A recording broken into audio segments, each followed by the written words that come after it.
Estamos aqui no nosso segundo programa, Odonto em Casa, na minha casa, e hoje com novos convidados. Professor Radamés Melo, professor Carlos Diego Sá, que são professores de graduação e pós-graduação da nossa instituição, abordando um assunto que é um dos mais solicitados na cirurgia da nossa instituição, que é o quê? A cirurgia do terceiro molar, ok? Vamos falar hoje para vocês um pouquinho sobre terceiro molar. Ok, professor Radamés Melo?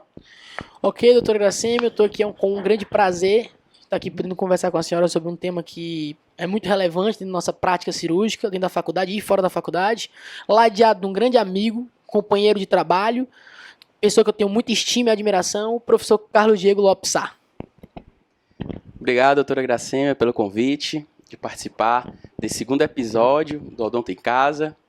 Também gostaria de agradecer as palavras do meu grande amigo Radamés, que a faculdade Paulo Picansky me trouxe, né, essa grande amizade, em que a gente formou uma equipe em cirurgia e traumatologia bucomaxilofacial. Estamos aí atuando de maneira exemplar nessa especialidade. Que bom ver que a partir de uma instituição, de um trabalho, surgiu uma grande amizade, surgiu um companheirismo, surgiu uma equipe. Vocês são uma equipe. Isso é muito importante, né? Então, como o nosso assunto hoje é terceiro molar, e eu sei que boa parte, né, nossa demanda dos alunos, o questionamento dos alunos, né, e o questionamento do público em geral, é saber qual o melhor momento, né? Porque quando extrair um terceiro molar, quais são as indicações? Então, eu queria que você abordasse um pouquinho sobre esse assunto, Radamés. Falasse um pouquinho, qual o melhor momento de eu tirar meu terceiro molar? Bom, com certeza, o período ideal da exodontia no terceiro molar, ele varia da idade de 18 a 21 anos, que é um período que o paciente vai ter menores comorbidades cirúrgicas, ou seja, vai ter um melhor pós-operatório mais tranquilo, vai aceitar melhor o procedimento. Assim como o procedimento em si, a técnica cirúrgica provavelmente vai ser executada de modo mais tranquilo, até pelo um processo normal, fisiológico do organismo de recuperação pós-operatória. Então, a idade ideal dos 18 aos 21 anos é uma cirurgia que tem várias indicações, desde falta de espaço até infecção odontogênica, até indicação ortodôntica. Existem muitos casos de pericoronarite, que é a infecção dos tecidos que circundam o terceiro molar. Então, tem várias indicações vinculadas à exodontia. É uma cirurgia que a gente faz em um grande número na faculdade. Nós temos cursos de pós-graduação na faculdade voltados para isso, aperfeiçoamento de cirurgia e traumatologia bucomaxilofacial da faculdade, que recebem profissionais para realizar o procedimento cirúrgico. Essa cirurgia é uma cirurgia realizada por cirurgiões dentistas, não é uma cirurgia que obrigatoriamente tem que ser realizada por um cirurgião bucomaxilofacial. Até quero deixar essa ressalva que na odontologia não existe restrição de especialidade, né, por especialidade. Nós, seguindo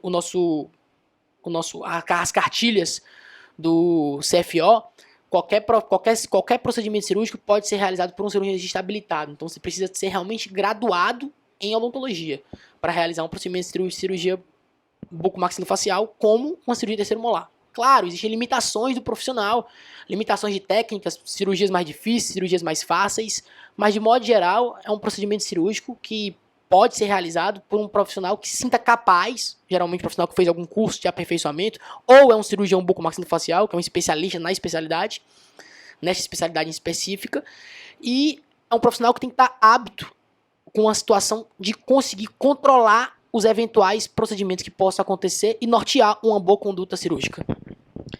Que bom, Radamés. Então, a melhor idade, né, para se tirar um terceiro molar, porque você está dizendo, entre os 18 e 21 anos, Perfeito. Ok? Nada impede, né, que uma criança que esteja durante um tratamento ortodôntico tenha que remover antes dessa idade e um adulto, né, só venha remover quando, como ortodontista, eu tenho que lhe fazer essa pergunta, né, um adulto que já está com a erupção completa dos seus dentes, que passa a incomodar depois dos 30, dos 40 anos, não venha a ter a necessidade de tirar, ok? Perfeito. Tem pacientes mais jovens do que isso, que vai ter indicação ortodôntica, e vai ter pacientes mais idosos ou pacientes até mais velhos, depois dos 40 anos de idade, que vão ter indicação.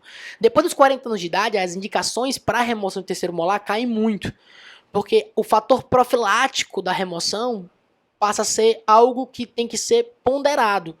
Porque depois dos 40 anos de idade, aquele terceiro molar gerar um cisto ou um tumor, ser um fator que pode desencadear uma patologia tende a cair vertiginosamente. Então, a profilática, a exodontia profilática tende a cair, tende a não ser realizada mais.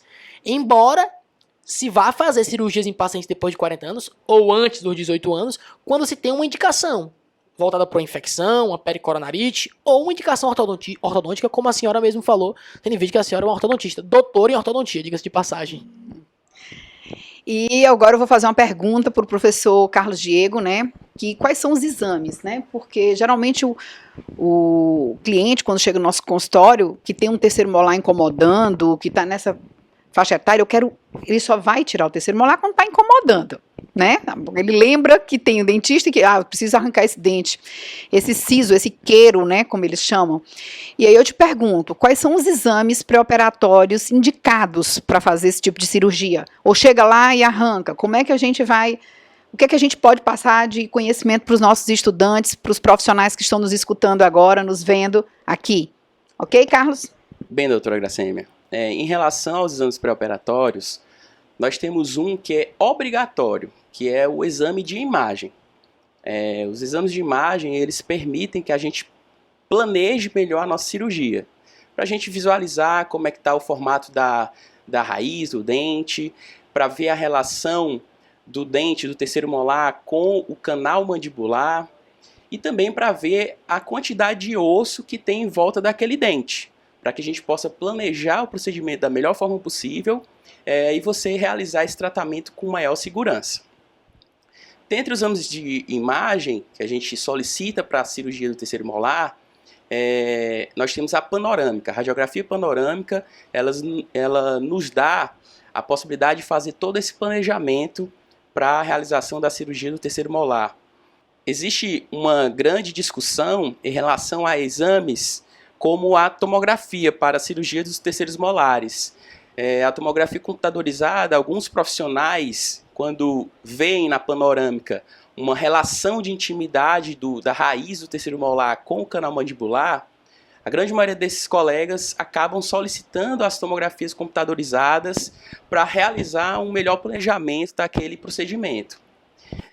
Ao meu ver, né, a minha opinião, e eu acredito que a opinião do professor Radamés Melo, em relação à indicação de tomografia para a cirurgia dos terceiros molares, a gente não indica, porque existem alguns sinais radiográficos observados na panorâmica que essa intimidade já é demonstrada nesse mesmo exame, na panorâmica.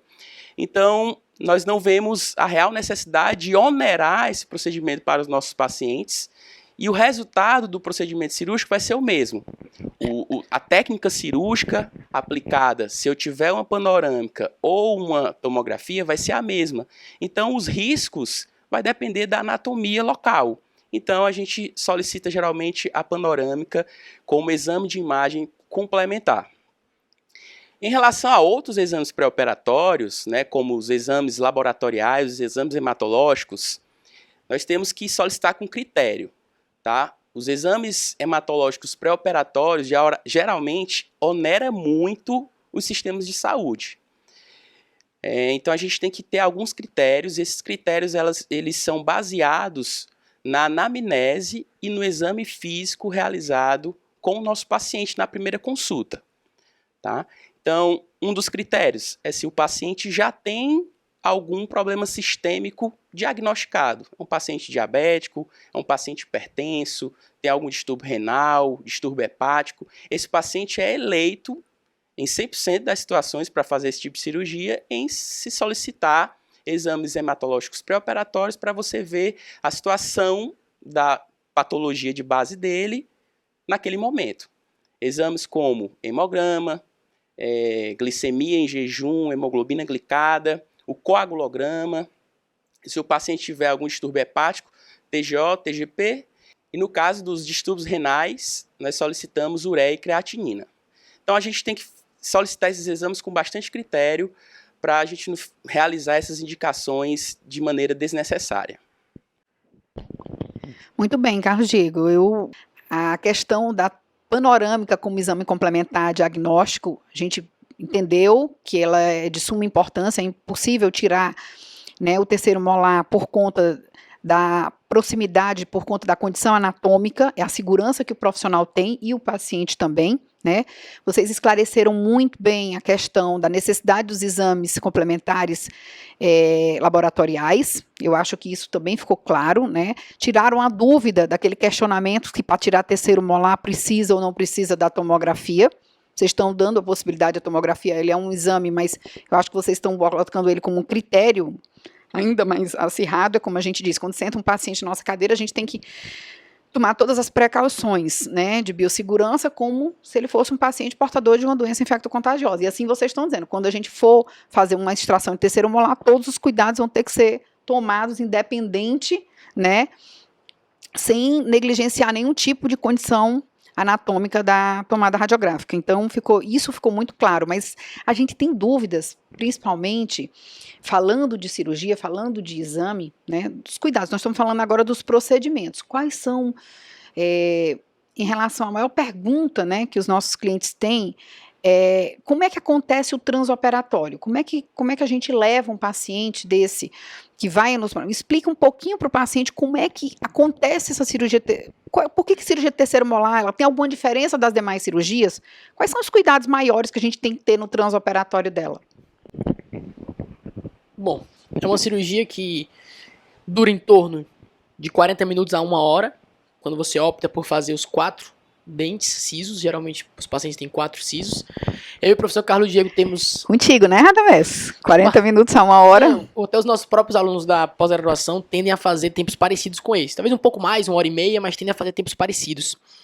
E é uma escola, a minha e do Carlos Diego, o modo de pensar é tentar realizar um procedimento cirúrgico único, ou seja, tentar realmente fazer os 4 dentes em um momento único. É somente um procedimento. Uma vez o paciente vai tomar medicação pós-operatória, uma vez ele vai passar pela comorbidade pós-operatória, pelos transtornos pós-operatórios. Então, evitar 2 ou 3, às vezes até 4 sessões cirúrgicas. Evitar isso sempre, na minha concepção do professor Carlos Diego, é o ideal. Isso varia um pouco de profissional para profissional, mas o nosso modo de pensar é este. Essa é a linha que a gente segue na Faculdade Paulo Picanso. Claro, a cirurgia já demorou muito, o paciente já está com problema, já está começando a dificuldade de abertura de boca. Te para a cirurgia e vai complementar a cirurgia no segundo momento. Mas se a cirurgia está correndo bem, o tempo cirúrgico está bom, o paciente está aguentando bem, suportando bem o procedimento, somado a isso, a técnica anestésica está indo de bom calibre, tendo em vista que estão sendo utilizados a quantidade de anestésicos de uma quantidade segura. Isso tudo me norteia para continuar a cirurgia e terminar aquilo no momento único. A cirurgia é uma cirurgia que gera um pouco de medo no paciente justamente por causa disso, porque é uma cirurgia que demora às vezes 1 hora, 1 hora e meia, e ninguém se sente muito à vontade com 1 hora e meia alguém mexendo na sua boca. Então, esse ponto-chave é que eu acho que causa um pouco de medo nos pacientes. Um ponto-chave para ser discutido. A cirurgia é realizada em ambiente ambulatorial, ou seja, é realizada sempre junto com a técnica anestésica local. Então, o paciente vai sentir alguma dor? Dor mínima na hora da anestesia. Que aqui para nós, eu sempre gosto de falar isso para os nossos colegas, a técnica cirúrgica de anestesia do alvéolar inferior é uma técnica cirúrgica, se você fizer ela por gotejamento, ou seja, seguir aquela linha de um tubete a cada 1 minuto de aplicação, é uma técnica praticamente indolor. Ela praticamente é indolor. Nossa agulha tem um calibre muito fino, agulha curta de calibre muito fino. E se você fizer a difusão anestésica de modo lento, vai gerar pouquíssima dor. Então é uma técnica praticamente indolor. Realmente ela é incômoda do paciente estar sendo mexido na boca dele. Mas não é uma técnica cirúrgica dolorosa. Não é para ser dolorosa. Não é para o paciente sair da cirurgia dizendo traumatizado porque sentiu dor. Não é para acontecer isso. É uma cirurgia realmente... É para ser uma cirurgia realmente tranquila. Que eu acho que esse é o objetivo principal.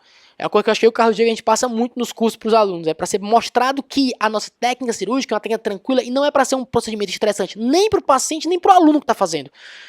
A gente até tenta o tempo todo mostrar que o ambiente da clínica é para ser um ambiente prazeroso. Não é para existir professor sendo chato com o aluno no ambiente de técnica de cirurgia terceiro molar, a cirurgia vai demorar 1 hora, nem gerar tensão. Não é esse o objetivo. É para ser uma cirurgia realmente prazerosa para o profissional que está fazendo.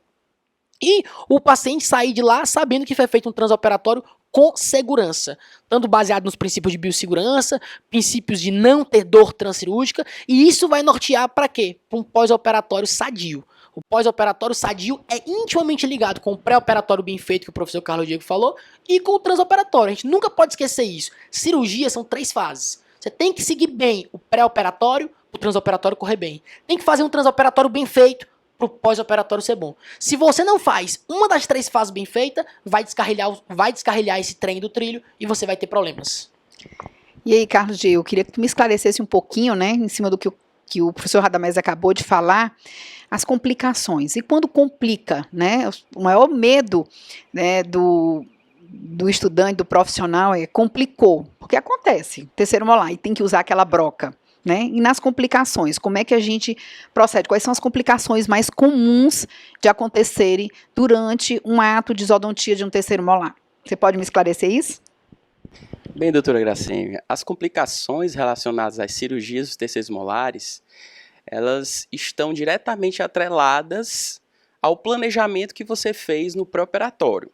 Então, você tem que fazer uma boa avaliação do exame de imagem, determinar o nível de dificuldade da sua cirurgia. Os terceiros molares, eles apresentam aí angulações, como a angulação mesioangulada, a angulação horizontal, a angulação vertical, e isso é que vai me determinar o nível de dificuldade. Então, o ideal é que você determine esse nível de dificuldade logo no pré-operatório e você já organize toda a sua cirurgia para você prevenir as complicações, os acidentes. Os acidentes são eventos indesejados que acontecem no transoperatório. Dentre os acidentes principais que nós observamos, nós temos fraturas coronárias, fraturas mandibulares, é raro acontecer, mas... Mês passado a gente operou uma, né? Mês passado operamos uma fratura mandibular vinculada a uma técnica cirúrgica de exodontia de terceiro molar, que é uma complicação, se for feito, não pode se acontecer no pós-operatório, ou um acidente se acontecer no transoperatório, que pode acontecer. Essa possibilidade ela existe e você, como clínico geral, se você não for bucomaxilo, não souber resolver o caso da fratura, tem que saber nortear o paciente da maneira correta, né, professor Carlos Diego? Saber nortear, encaminhar ele, se ele tiver plano de saúde, para um hospital particular que tenha bucomaxilo de sobreaviso ou para um hospital público que tenha bucomaxilo para resolver o problema. Você tem que dar assistência para o paciente para que ele seja bem orientado e possa resolver o problema que foi gerado no transoperatório. Às vezes nem é por conta de uma má técnica, às vezes são casos que realmente são limítrofes e podem acontecer. Exatamente. Como outras complicações, aí nós temos infecções pós-operatórias, que aí acontece aí após a cirurgia, e essas infecções, elas muitas vezes acontecem com pacientes que não seguem as orientações pós-operatórias. Por isso, da importância da gente enfatizar, ao término da cirurgia, todas aquelas orientações para que ele siga daquela forma. Com medicação, nos horários corretos, no repouso, na higienização local, a placa dentária acumulada na área da cirurgia é um principal fator para que se tenha uma infecção daquele local. Então, esse passo do pós-operatório ele não pode ser negligenciado de nenhuma forma. Um acidente também que pode acontecer na cirurgia do terceiro molar é hemorragias transoperatórias. O terceiro molar está bem próximo do canal mandibular, e nesse canal passa o nervo, artéria e veia alveolar inferior. Então, durante o movimento que é feito para a remoção do dente, ou durante o uso da caneta de alta rotação para cortar aquele dente, pode causar algum tipo de lesão a esses vasos e aí causar um sangramento transoperatório. Na grande maioria das vezes é um sangramento que tem um controle fácil de ser alcançado. Medidas locais como compressão com gás feita de maneira adequada ou uso de algum dispositivo hemostático é o suficiente para alcançar a hemostasia aí ainda no transoperatório. Eu gosto sempre de comentar o fato da hemorragia transoperatória, que as pessoas, a maioria das vezes, ficam com muito receio dela acontecer. E quando ela acontece, gera um pânico, às vezes, nos nossos alunos e no próprio paciente, que o aluno fica um pouco desesperado. E o Carlos Diego foi muito incisivo e falou muito bem, porque a maior parte, a grande parte das hemorragias que vão acontecer na cavidade oral, seja no fator de terceiro molar ou em outra técnica exodôntica, são resolvidas com o único hábito de você colocar uma gaze e fazer compressão. Botar uma gaze no local e fazer o paciente morder. O grande X da questão nesse procedimento é que na maioria das vezes a tensão faz que você tenha uma ansiedade muito grande e remova a gaze muito antes do tempo de causar realmente o tempo de a hemostasia acontecer. Então essa hemostasia acaba demorando um pouco mais do que a sua ansiedade. Então, de modo geral, a gente tem que fazer essa hemostasia, colocar a gás lá e esperar de 15 a 20 minutos. Até quando na clínica tinha música, a gente brincava quando acontecia isso, chegava para o aluno e dizia, coloque a gase com muita calma, mostrando que o procedimento, a complicação, na verdade é um acidente, né, que é transoperatório, era resolvido com calma e com tranquilidade, que não precisava de desespero. Você coloca a gase, peça para o paciente morder, tá vendo a música que tá tocando? Você vai esperar e vai contar 4 músicas. Daqui a 4 músicas, você vai voltar e vai tirar a gase. Mas tem que esperar 4 músicas. E essa que tá tocando agora não vale.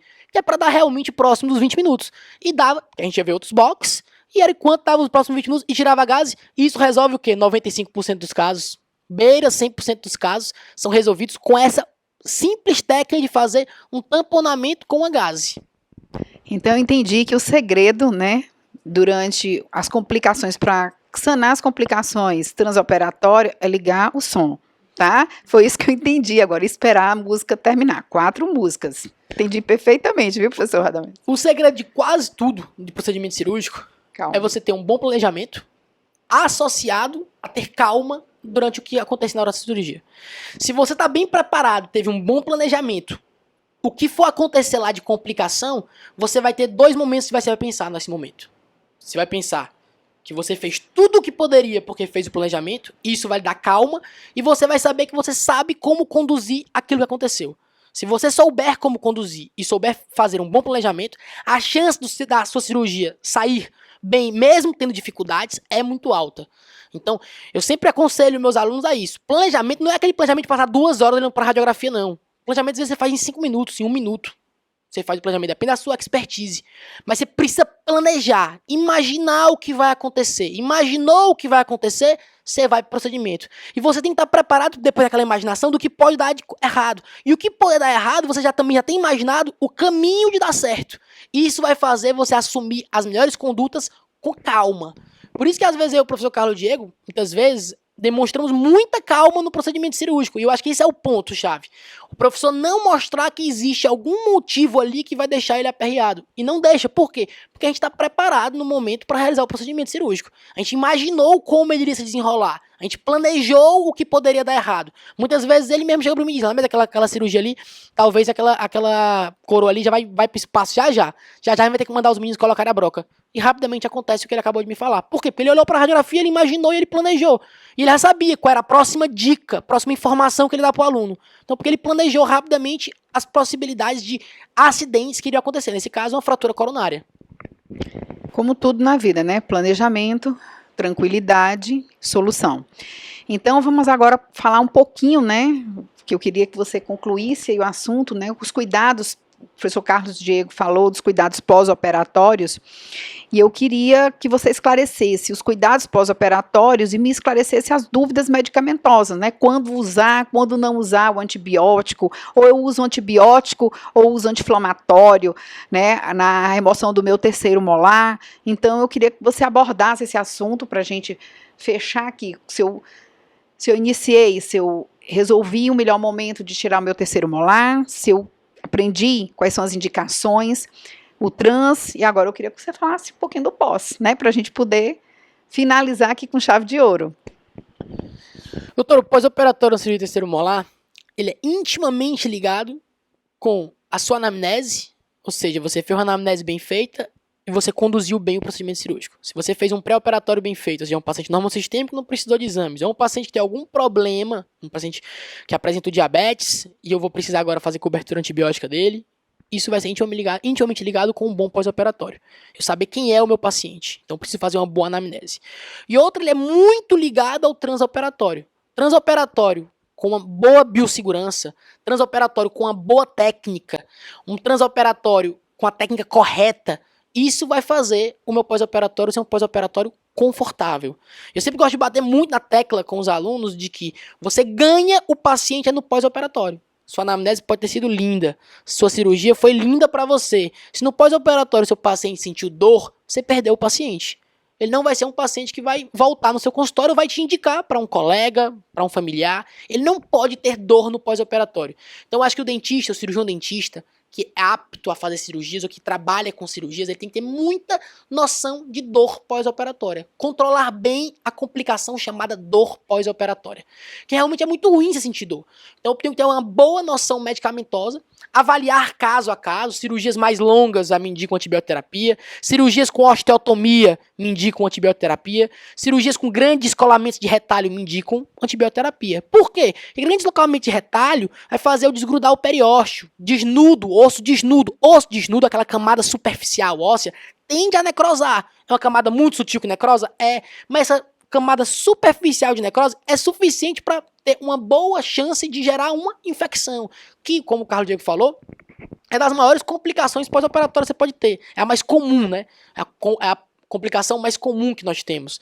Então, eu acho que é extremamente importante a gente estar avaliando caso a caso e verificando perfeitamente que o paciente não vai ter dor no pós-operatório. Eu não quero que o paciente tenha dor no pós-operatório. Paciente com dor no pós-operatório é o paciente que não vai voltar para você. E todo mundo aqui vai precisar de mais paciente para ter uma melhor rotina cirúrgica e para ter melhores ganhos. Eu queria saber, Radamés, aquela história do gelo e do calor, né? Quando colocar o gelo, quando colocar o calor, né? Durante a cirurgia, qual é o tempo, como é que a gente procede, e a história do bochecho, né? Uma grande dúvida dos pacientes é: eu devo bochechar quando eu concluo, né? Quando eu extraio um dente, sim ou não? Como fazer? É assim. O pico da inflamação acontece no terceiro dia. A inflamação, a gente sabe que a fase inflamatória são 5 dias. Mas o pico da inflamação é no terceiro dia. Então, até o terceiro dia está sendo gerado um aumento de edema. Isso não é inflamação normal, vinculada a uma inflamação aguda, vinculada a um procedimento cirúrgico. Então, até o terceiro dia é o pico. O quinto dia é a fase final da inflamação. Então, até o terceiro dia que está sendo formado o edema, eu tenho que fazer compressa gelada para provocar uma vasoconstricção. Diminuir o calibre do vaso, chegar menos sangue no local, e menos sangue chegando no local, menor edema. Esse é o objetivo principal. Então, os 3 primeiros dias o paciente tem que ser bem orientado a fazer compressa de gelo. Depois do terceiro dia eu tenho que fazer até medo no paciente, para ele não continuar usando compressa de gelo, porque ela vai atrapalhar o procedimento.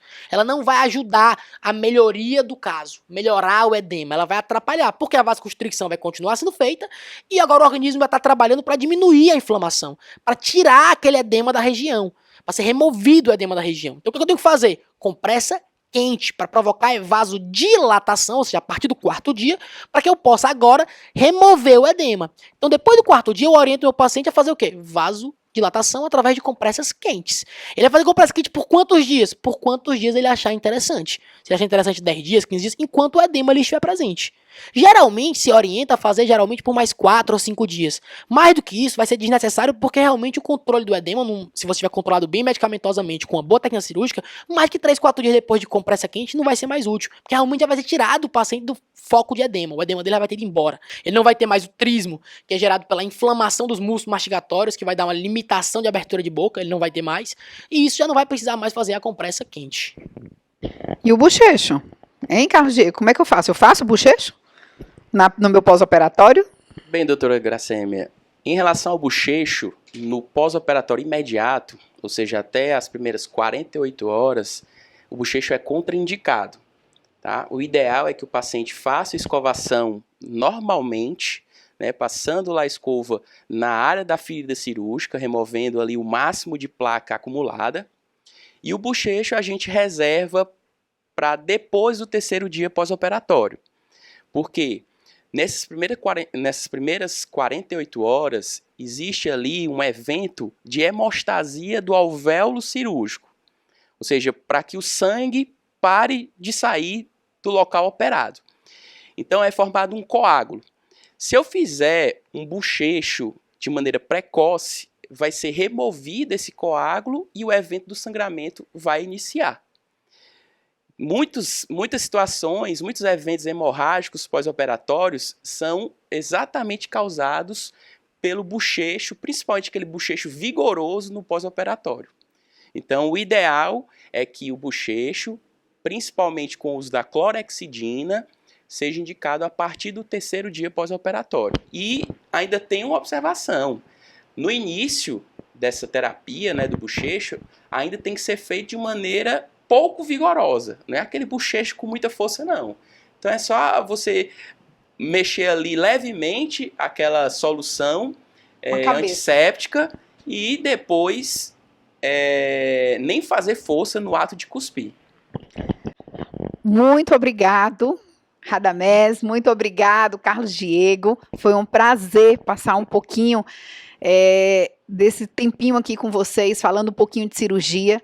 Eu espero, né, que você que nos viu, né, que nos assistiu no primeiro programa, que está nos assistindo agora, de novo, aqui na minha casa, né, que os meninos largaram suas famílias, né, vieram até aqui, a gente mantendo todas as medidas de biossegurança, higienizamos os microfones, tiramos sapato, né, para estar aqui com vocês, passar um pouquinho de informação.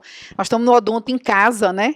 Então, enfim, todo mundo descalço, todo mundo em casa, aqui trocando um pouquinho de conhecimento, né? A gente passa conhecimento, espera passar um pouco de conhecimento para vocês. Eu só tenho a agradecer, meus amigos, que já são 4 anos de faculdade, né? Em graduação em odontologia, é uma história de 21 anos de odontologia, a gente buscando, né, o conhecimento da pós-graduação, esses 4 anos de graduação, e vocês dois estão desde o primeiro dia da fundação da nossa instituição. Então, eu tenho muito respeito, né, por todo o carinho, por toda a dedicação de vocês.